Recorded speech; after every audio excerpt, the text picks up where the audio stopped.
चला तर मग सुरुवातीपासून सुरू करूया सांगलीकर. आज मी तुम्हाला एका शेतकऱ्याची दिवाळी किंवा लक्ष्मीपूजा कशी असते दाखवणार आहे. सकाळी उठल्यावर कामं तर खूप होते लक्ष्मीपूजा असल्यामुळे. देवाला फुलं तोडून घेतलीत आणि आज सगळी कामं आवरून घेतली सकाळची. चहा आणि बिस्किटचा नाश्ता करून घेतला, तेवढाच नाश्ता. त्यानंतर मी रानात गेले, आंब्याची झाडाची ढाळं आणि पानं सगळी तोडून आणलीत. जाताना बघितलो अजून कडेला किती झाडं आंब्याची उगलेली आहेत. एक, तिकडच्या साईडला 2, 3 अशी 4 झाडं उगलेलीत बऱ्यापैकी.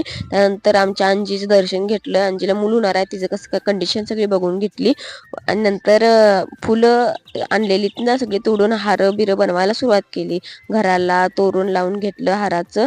त्यानंतर परत संध्याकाळच्या टायमाला म्हणजे 4च्या टायमाला लोटून घ्यायला घेतले. घराला ऊस लावला पाहिजेलच, लक्ष्मीपूजा आहे त्या मानानं.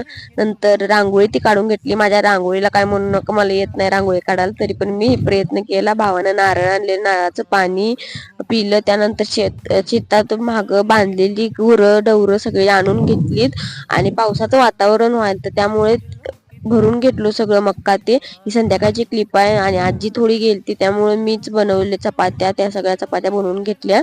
मम्मी पूजा करायला बसली, पूजाची सुरुवात केली. ही मी तवर देवासाठी नैवेद्य काढून ठेवलेला. त्यानंतर ना साईडला भांडी ठेवलेली, त्यात पितळची भांडी होती. अक्षरशः निळ फुलेच्या जमान्यातल्या पिक्चरमध्ये कशी दाखवतात ना तसली भांडी होती. मला बघून खूप भारी वाटलं. एक खजानाच असल्यामुळे आजीने जो झाकून ठेवलेला असते तो. मग आजीला माहित नव्हती, ती सांगितलं. त्यानंतर आरती केलो.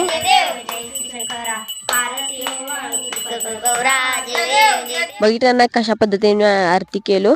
मग देवाची पूजा सगळ्यांनी दर्शन घेऊन घ्या देवाचं. मम्मीने मस्तपैकी आरती ती सगळं करून घेतलो आणि संध्याकाळच्या टायमाला पाऊस यालता ना, मग परत आम्ही संध्याकाळी गेलो आणि परत झाकलो, कारण पावसाचं वातावरण झालेलं. मक्का सगळा भरलेला झाकून घेतला आणि लक्ष्मीपूजेच्या वेळी पुरी भाजीचा बेत केलता. पुरी भाजी खाऊन घेतली. Thank you so much, bye.